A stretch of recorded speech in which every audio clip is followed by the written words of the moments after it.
마가복음 20번째 강해 시간입니다. 제목은 설교란 무엇인가 길가에서 벗어나라 입니다.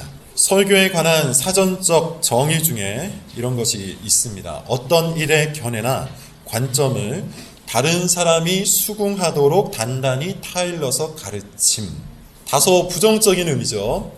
나한테 설교하지 마 라고 할 때 사용되는 경우일 겁니다. 요즘 사람들은 설교를 싫어합니다.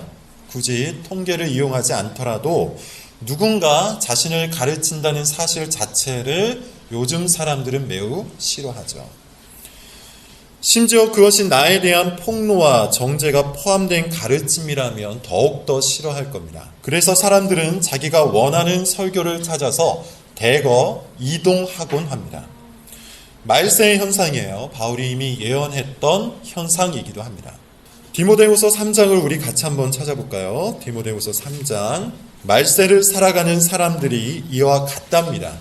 디모데후서 3장을 펼쳐놓으시고 같이 함께 말씀을 들어보도록 하죠. 2절부터 4절을 우리 같이 한번 읽어보겠습니다. 시작. 사람들이 자기를 사랑하며 돈을 사랑하며 자랑하며 거룩하지 아니하며 무정하며 원통함을 풀지 않으며 모함하며 절제하지 못하며 사나우며 선한 것을 좋아하지 아니하며 배신하며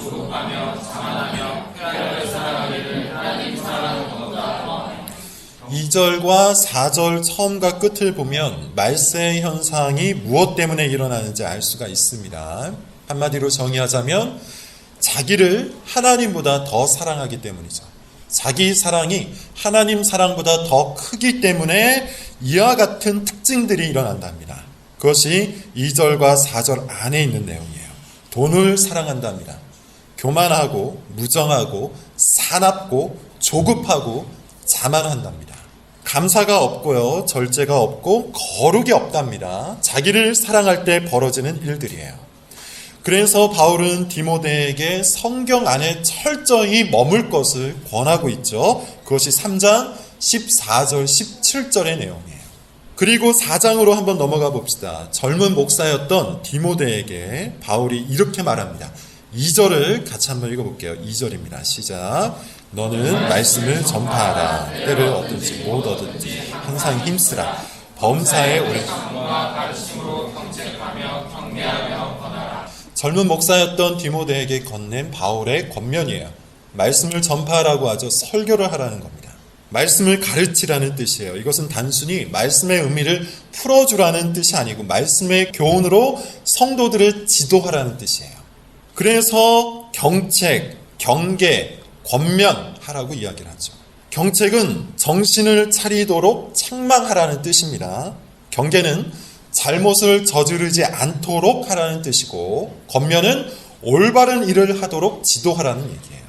특히 때를 얻든지 못 얻든지 그렇게 하라고 하는데요. 그것은 바로 이런 때가 오기 때문이에요. 자, 3절 4절입니다. 읽어볼게요. 시작. 때가 이르니 사람이 바른 교훈을 받지 아니하며 귀가 가려워서 자기의 사역을 따를 스승을 많이 두고 또 그 귀를 진리에서 돌이켜 그때가 언제입니까? 말세의 때예요. 말세가 언제라고 했습니까? 우리 같이 공부를 하는 사람들은 알 거예요. 구약 선지서와 신약의 계시록을 따르면 예수님이 이 땅에 오신 때부터 예수님이 다시 오실 때까지의 기간, 즉 지금 이 시기가 말세죠. 한마디로 지금 이 때에 관한 이야기라는 겁니다. 그런데 그때가 오면 어떤 일이 일어난답니까? 사람이 바른 교훈을 받지 않는답니다. 거기서 멈추는 게 아니에요. 자기의 사욕, 자기의 욕구를 채워줄 만한 스승을 많이 둔답니다. 다시 말해서 자기의 욕망을 인정해주고 자기의 욕망을 채워주고 자기의 욕망을 받아주는 목사를 따라다닌다는 뜻이에요. 많이 둔다는 말도 의미심장하죠. 하나의 교회, 그리고 그 교회의 목사를 교사요, 목자로 여기지 않고 자기 생각, 자기 욕망, 자기 판단과 동일한 말을 해주는 사람들을 모두 스승으로 받는다는 뜻입니다. 예를 들어 이 목사가 어떤 점은 좋은데 어떤 점에서는 동의할 수가 없어서 자기가 동의할 만한 말을 해주는 목사를 따라가는 것이죠. 그런데 그 목사에게도 동의할 수 없는 부분이 있어서 또다시 자기가 동의할 만한 말을 해주는 목사를 찾아가는 거예요. 오늘날과 정말 유사하죠. 인터넷 설교 등을 켜놓고 평상시 자기가 생각했던 것과 동일한 말을 해주는 목사의 설교를 들으며 홀로 은혜를 받는 사람들이 요즘 얼마나 많습니까? 귀가 가렵다라는 말이 나오는데요. 그것은 듣고 싶은 말이 있는데 그것을 시원하게 해주는 사람이 없다는 말이에요. 그래서 이 가려운 귀를 시원하게 긁어줄 만한 설교자, 즉 내가 동의하고 내가 원하고 내가 바라던 설교를 해주는 설교자를 따라다닌다는 뜻입니다. 이런 사람들은 진리를 듣지 않습니다. 사실 이들에게 진리는 중요하지 않겠죠. 무엇이 정말 성경적인 것인지, 어떤 것이 정말로 자신의 영혼을 살리는 말인지 그것이 중요하지 않는다는 거예요. 그런 것을 따지는 것은 전혀 중요하지 않다는 겁니다. 이들에게 중요한 것은 자기 자신이에요. 자기 마음에 드는 설교인지, 내 감정을 다치게 하지 않는 설교인지, 내 욕망을 채워줄 수 있는 설교인지, 내 수준에 맞는 설교인지, 그것이 중요한 겁니다. 그래서 허탄한 이야기를 따라간다 그러죠. 허탄한 이야기를 듣는다고 해요. 아무것도 변화시키지 않는 이야기, 그저 따뜻한 이야기와 감동적인 예화로 꽉 채워 있어서 내 마음을 전혀 불편하게 하지 않는 설교, 그것만을 듣는다는 겁니다. 바울은 바로 그때에도, 바로 그 시기에도 설교자는 항상 말씀을 전해야 한다고 디모데에게 이야기를 하고 있는 거예요. 때를 얻든지 못 얻든지라는 말이 바로 그 뜻입니다. 사람들의 귀와 마음이 막혀서 말씀을 전혀 듣지 않는 때가 있다는 것이죠. 설교를 우습게 여기고 교회의 가르침을 고리타분한 것으로 여기는 시대가 온다는 겁니다. 말씀을 있는 그대로 전하기에는 사람들이 지나치게 자기 중심적으로 변질되어 있는 때가 있다는 것이죠. 그래서 설교자들은 항상 압박을 받아요. 시대에 발맞추어서 설교의 내용과 설교라는 방식 자체를 바꾸라는 압박을 받습니다. 그런데 그때에도 설교자는 반드시 말씀을 전파해야 한다는 겁니다. 조금 지난 일인데요. 설교학에서 선풍적인 인기를 끌었던 책이 있어요. 크레독이라는 분이 쓰신 책인데요. 권위 없는 자처럼 이라는 책입니다. 권위 없는 자처럼. 이 책에서 크레독은 전통적인 설교를 비판합니다. 지나치게 권위적이라는 거예요. 지나치게 교훈적이고 지나치게 명시적이고 지나치게 확신이 가득하다는 겁니다. 요즘 사람들은 이런 것을 매우 싫어하는데 설교자들이 여전히 정통적인 설교 방식을 고집하기 때문에 사람들이 교회를 떠나간다는 것이죠. 그래서 새로운 설교법을 창안해냅니다. 소위 말하는 비지시적 설교예요. 말 그대로입니다. 지시하지 않는 설교예요. 정확한 교훈을 주지 않는 설교입니다. 그저 이야기를 할 뿐이죠. 그래서 다른 말로 내러티브 설교라고 해요. 이야기를 쭉 그냥 하다 보면 청중들이 그 가운데서 나름대로 교훈을 찾고 나름대로 감동을 받고 나름대로 변화를 얻어간다는 거예요. 일면 맞는 말도 있습니다. 청중을 무시하고 무조건적인 연설이나 일방적인 강연 같은 것은 사실 바람직하지 않은 설교예요. 어린이들에게 장년들과 똑같은 방식의 설교를 할 수 없는 것처럼 설교자는 청중들을 고려해야 하는 것이 맞습니다. 문제는 청중에 대한 고려가 지나쳐서 성경이 말하는 설교의 방식을 변질시킨 것이죠. 방금 우리가 디모데후서 4장 2절에서 보았듯이 설교는 경책을 하고 경계를 하고 권면을 하는 겁니다. 매우 지시적일 수밖에 없다는 거예요. 말씀이라는 절대적 권위 안에서 교훈하고 권면할 수밖에 없다는 겁니다. 구약의 선지자들을 한번 보세요. 그들이 권위 없는 자처럼 아무것도 지시하지 않았습니까? 그렇게 느슨하게 말했던 이야기꾼에 불과했습니까? 하나님이라는 말씀, 이 말씀의 절대 권위 안에서 회개를 외치고 하나님을 부르짖지 않았습니까? 예수님을 한번 보세요. 예수님이 사람들의 마음이 다칠까봐 두려워서 선명한 말씀을 포기한 적이 있습니까? 오히려 고집스럽고 위선적인 바리새인의 신앙을 집요할 정도로 폭로하지 않으셨습니까? 베드로의 설교나 스데반의 설교나 바울의 설교는 항상 누군가를 불편하게 했고 그로 인해 큰 비난과 핍박을 받기도 했죠. 그런데 누군가를 불편하게 하고 누군가를 화나게 만들었던 그 설교가 또 다른 누군가에게는 복음이 되었어요. 눈물로 회개하게 만들었고 심령을 바꾸어 놓았고 인생을 새로운 길로 인도했습니다. 베드로의 설교로 찔림을 받았던 수천 명의 사람들이 그러했고 바울의 날카로운 설교 앞에서 변화되었던 수많은 이방인들이 그러했어요. 왜냐하면 하나님의 말씀은 시대와 문화를 가르고 상황과 환경을 관통하는 능력의 말씀이기 때문입니다. 히브리서 4장 12절을 찾아봅시다. 히브리서 4장 12절입니다. 유명한 말씀이죠. 우리 같이 한번 읽어볼게요. 자, 시작. 하나님의 말씀은 살아있고 활력이 있어 좌우의 날선 어떤 검보다 예리하여 혼과 영 및 관절과 골수를 쪼개기까지 하여 또 마음의 생각과 뜻을 판단하느니 하나님의 말씀은 살아있습니다. 그리고 날선 검과 같습니다. 하나님의 말씀은 항상 우리의 영혼과 삶을 찔러 들어옵니다. 그래서 하나님의 말씀 앞에 서면 우리의 삶이, 우리의 마음이 폭로당합니다. 판단을 받습니다. 그것이 설교의 기능이에요. 설교는 분명 성도를 위로하는 하나님의 수단입니다. 그런데 그 위로의 방식은 우리가 생각하는 것과 많이 달라요. 그냥 우리 감정이 다칠까봐 아무것도 건드리지 않고 넘어가는 그런 위로의 방식이 아니라는 겁니다. 하나님의 위로는 우리의 근본을 변화시켜서 정말로 행복한 것이 무엇인지, 정말로 즐거운 것이 무엇인지, 정말로 평안한 것이 무엇인지를 가르치는 말씀이에요.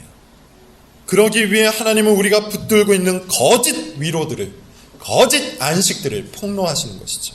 그래서 우리는 매주 설교 앞에서 우리의 죄를 발견해야 하는 겁니다. 생각지도 못했던 죄악을 마음 깊은 곳에 숨겨두었던 바로 그 죄악을, 끝까지 아니라고 저항했던 그 죄악을 발견해서 판단을 받아야 한다는 겁니다. 그리고 그 죄의 결과가 사망이라는 심판까지도 받아야 하는 것이죠. 그럴 때 비로소 우리는 하나님의 용서를 갈망하게 되는 겁니다. 그럴 때 비로소 우리는 우리의 무력함과 부패함 앞에서 그리스도의 십자가를 열렬히 사모하게 되는 겁니다. 그럴 때 비로소 회개하고 돌아오는 자는 누구든지 용서해 주신다는 하나님의 은혜가 감격스러운 것이죠. 이것이야말로 기독교 신앙의 본질이에요. 여러분, 기독교 신앙이 뭡니까? 우리가 얼마나 바르게 사는가 정말 중요하죠. 또 우리가 얼마나 탁월하게 살 것인가 이것도 중요한 겁니다. 그러나 그것 자체는 기독교 신앙이 아니에요.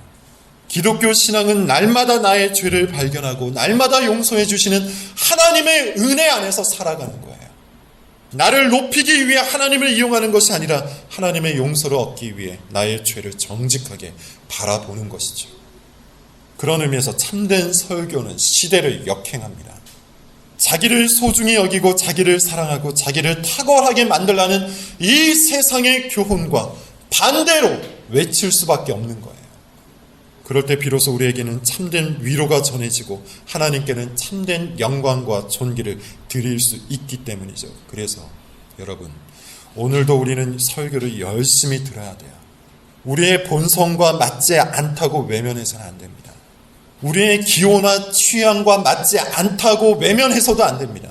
시대에 뒤떨어진 연설 정도로 치부해서도 안 됩니다. 예나 지금이나 설교는 하나님께서 자기 백성을 일으키시고 위로하시며 부흥케 하시는 하나님 자신의 고유한 방식이에요.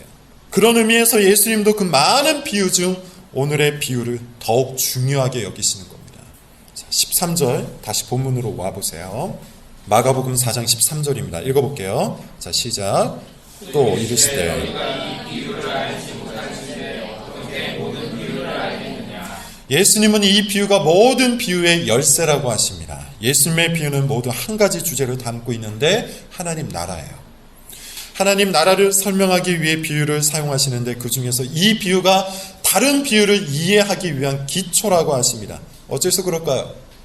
이 비유는 다른 비유들을 받아들일 수 있는 통로가 되기 때문이에요. 이 비유에서 말하고 있는 교훈을 받아들이지 않으면 다른 모든 비유도 받아들일 수가 없습니다. 이 비유에서 전하고 있는 말씀을 받아들이지 않으면 다른 어떠한 비유의 교훈도 받아들일 수가 없다는 거예요. 자, 한번 봅시다. 오늘은 예수님이 말씀하신 씨 뿌리는 자의 비유 중에서 그 첫 번째만 한번 다뤄보도록 하죠. 14절입니다. 읽어볼게요. 자, 시작. 뿌리는 자는 말씀을, 씨 뿌리는 자는 말씀을 뿌리는 자라고 분명히 이야기를 하고 있어요. 따라서 씨는 말씀이고요. 뿌리는 자는 말씀을 전하는 자가 될 겁니다.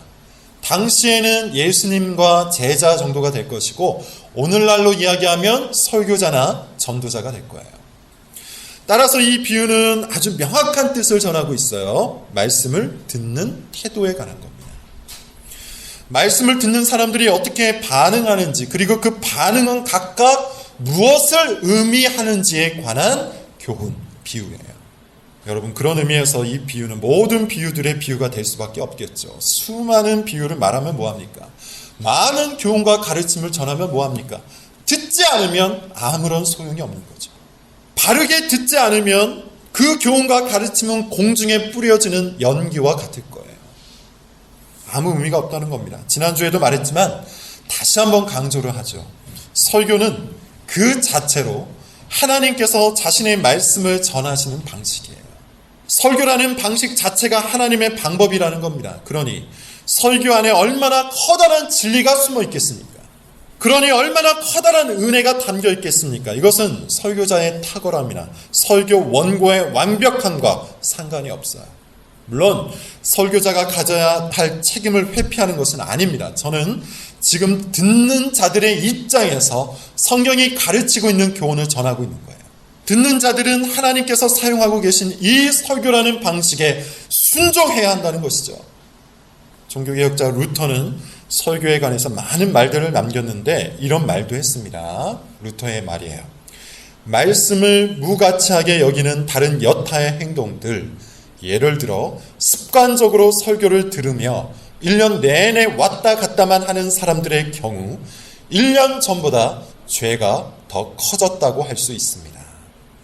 그러면서 하나님께서는 우리가 당신의 말씀을 어떻게 듣고 배우고 실천하고 있는지 반드시 마지막 날에 물으실 것이라고 이야기해요.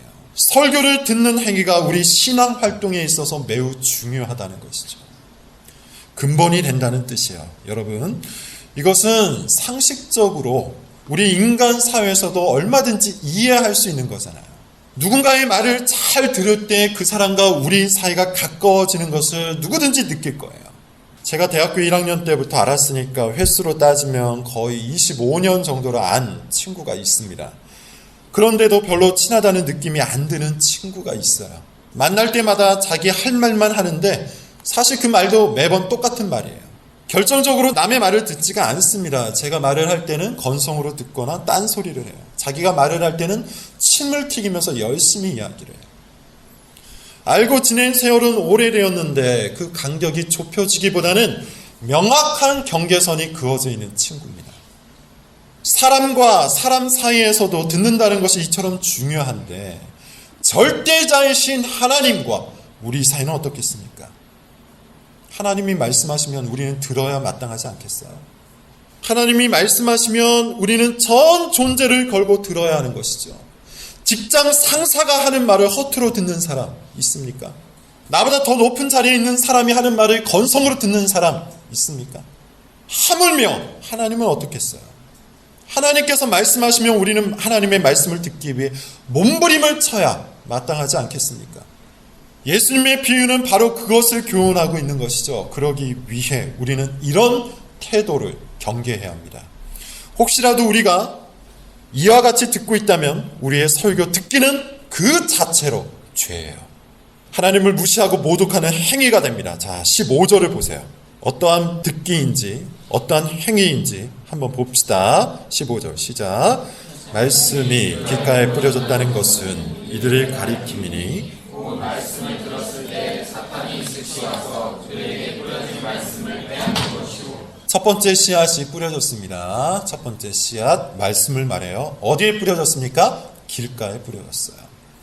예수님은 이 비유도 매우 정확하게 해석을 해주셨는데 이것은 말씀을 들었을 때 사탄이 즉시 와서 그들에게 뿌려진 말씀을 빼앗는 것이라고 해요. 한마디로 말하면 말씀 자체를 받아들이지 않는 사람을 뜻하는 겁니다. 예수님 당시로 보면 아마도 바리새인들을 지목하는 것 같죠. 바리새인들 어떤 자들입니까? 날 때부터 유대교였어요. 오늘날로 이야기하면 모태신앙이에요. 어릴 때부터 말씀 교육을 받았습니다. 열심히 신앙생활을 했고 열심히 율법 공부를 했습니다. 그런데 심령이 변하지 않았죠. 그래서 그들은 자신들이 알고 있는 지식 때문에 오히려 망했어요. 자기가 알고 있는 것 때문에 망했다는 겁니다. 교만해졌기 때문이에요. 스스로 이미 이루었다고 생각했기 때문이에요. 바리새인들 대부분은 자신들의 신앙에 자신감이 철철 흘러 넘쳤어요. 배울 필요가 없다고 생각을 했습니다. 자기는 평가자라고 생각을 했어요. 예수님의 말씀을 받아들이기보다는 그 말씀의 빈 구석을 날카롭게 찾아서 헤맸죠. 분석만 한 겁니다. 저는 정말 안타깝게도 오늘날 교회 안에 이런 사람들이 아주 많다고 생각을 해요. 특히 청년들, 젊은 사람들 특유의 교만함을 가지고 이와 같이 설교를 듣는 사람들이 많아요. 젊은 사람들 특유의 교만함이 뭡니까? 자신의 지적 능력에 대한 과신이죠. 스스로 똑똑하다고 생각한다는 겁니다. 그래서 바리새인이 되어갑니다. 믿음으로 설교를 대하기보다는 교만과 고집으로 설교를 대하고 자신이 마음만 먹으면 얼마든지 저 정도 내용은 성경에서 찾아낼 수 있다고 생각합니다. 설교자가 너무 평범한 해석을 한다고 생각하는 것이죠. 자기는 좀 더 수준 있고 좀 더 학식 있고 좀 더 유명한 설교자의 설교를 들어야 할 사람이라고 생각을 하는 거예요. 이렇게 자신의 지적 능력을 과신하는 사람은 설교를 듣지 않습니다. 귀로는 듣겠죠. 마치 씨앗이 길가에 떨어진 것처럼 말씀이 그 사람의 귀에는 떨어질 겁니다. 하지만 머리와 마음에 조금도 뿌리를 내리지 못해요. 듣는 즉시 잊어버립니다. 들으면서 우습게 여깁니다. 듣는 와중에 분석을 하고 콧방귀를 낍니다. 자기 혼자서도 얼마든지 알만한 내용을 설교한다고 무시합니다. 예수님 말씀에 근거해서 말하자면 그는 사탄의 지배를 받고 있는 겁니다. 사탄이 즉시 와서 그들에게 뿌려진 말씀을 빼앗는 것. 조금 나이를 먹은 사람 아니면 교회를 오래 다닌 사람은 또 그 나름대로의 교만이 있어요. 교회 짬밥이 몇 년인데 이런 설교 한번 못 들어봤겠냐며 건방을 떠는 것이죠. 어차피 헤아릴 새 것이 없다면서 설교는 돌고 돈다며 잘난 척을 하는 거예요. 이런 사람들은 대부분 아마 설교가 시작되자마자 잘 겁니다. 혹은 딴 생각을 시작할 거예요. 어차피 다 아는 내용이니 오늘 설교는 그냥 건너뛰자. 마찬가지입니다. 이런 사람도 사탄의 지배를 받는 거예요. 여러분, 교만이 직접적으로 겨냥하는 대상이 있습니다. 하나님의 말씀이에요. 교만한 사람은 하나님의 말씀을 절대로 듣지 않아요. 아담과 하와의 마음속에 교만이 찼을 때 그들이 가장 먼저 거부했던 것이 무엇입니까? 하나님의 말씀입니다.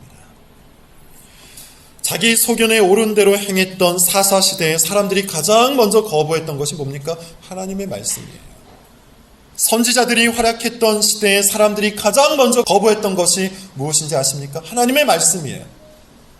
듣지를 않았어요. 교만은 하나님의 말씀을 우습게 여깁니다.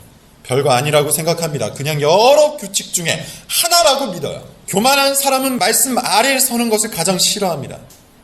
누가 이것을 좋아할까요? 사탄이에요. 사탄은 어떻게 해서든지 사람이 하나님의 말씀을 경시하도록 만들어요. 루터가 말하기를 악마는 다른 관심이나 필요를 만들어내서 우리가 말씀에 이르지 못하도록 방해한다 라고 가르칩니다. C.S. 루이스도 이렇게 말해요. 악마는 우리의 관심이 말씀에서 벗어날 수 있도록 무엇이든 한다. 하나님의 말씀을 무시하는 것이 곧 하나님을 무시하는 것임을 사탄은 그 누구보다 잘 알고 있기 때문이에요. 그래서 사람들의 마음이 항상 딱딱하고 메말라 있기를 원하죠. 고집으로 가득 차고 자기 방어를 위해 벽을 치고 의심과 불신과 불만으로 마음이 딱딱해져 있기를 항상 원한다는 겁니다. 그래야 설교 시간에 귀와 마음을 닫고 거부감과 저항감으로 자기의 의만을 쌓아갈 수 있기 때문이에요. 여러분, 설교가 뭡니까? 하나님께서 사용하시는 은혜의 방편이에요. 하나님은 설교를 통해 자기의 말씀을 사람에게 부어주십니다. 성경 속에서 그리고 교회 속에서 설교를 듣고 회심하고 설교를 듣고 변화되고 설교를 듣고 깨어난 사람들이 얼마나 많은지 모릅니다. 하나님은 시대를 막론하고 설교를 사용하셔서 사람들을 구원으로 인도하셨어요. 연약하고 미천한 설교자의 설교를 하나님의 말씀처럼 대하는 사람은 그 심령 속에 반드시 새로운 생명의 역사가 일어납니다. 반면에 교만과 고집으로 자기 마음을 딱딱하게 한 채 설교를 무시하고 설교자를 분석하며 설교 시간을 중히 여기지 않는 사람은 다른 활동을 아무리 열심히 한다 할지라도 사실은 신앙이 없는 겁니다. 신앙은 하나님의 말씀 안에서 자기 심령이 폭로당하고 하나님의 말씀 안에서 자기 인생의 위로를 찾는 것이기 때문이에요. 그러므로 이제 우리는 어떻게 해야 할까요? 혹시라도 오늘 설교에서 말하고 있는 그 모습이 나 자신에게 있는지 진지하게 살펴야 돼요. 이것은 단순히 듣기에 관한 교훈이 아니라 우리 영혼이 걸려있는 문제입니다. 우리 마음이 만약 길가와 같다면, 우리 마음이 만약 항상 길가와 같다면 우리는 망하는 길에 서 있는 겁니다. 설교를 들을 때마다 늘 교만과 고집으로 똘똘 뭉쳐서 귀로만 듣고 아무것도 남아있지 않다면 우리는 지금 사탄의 지배 아래에 있는 겁니다.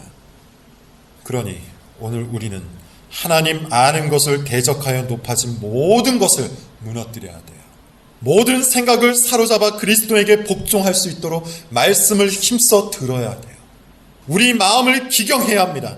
딱딱한 마음을 부드럽게 갈아엎어야 하고 메마른 마음을 촉촉하게 만들어야 돼요. 그러기 위해서 기도해야 합니다. 우리 속사람을 위해 일하시는 성령의 도움을 구하며 간절히 기도해야 합니다. 하나님, 오늘도 저의 마음이 딱딱합니다. 부정적이고 비판적인 시선만 가득합니다. 교만과 고집이 너무 강해서 설교가 들리지 않습니다. 설교라는 방식 자체가 하나님의 방법이라는 말도 믿기가 힘듭니다.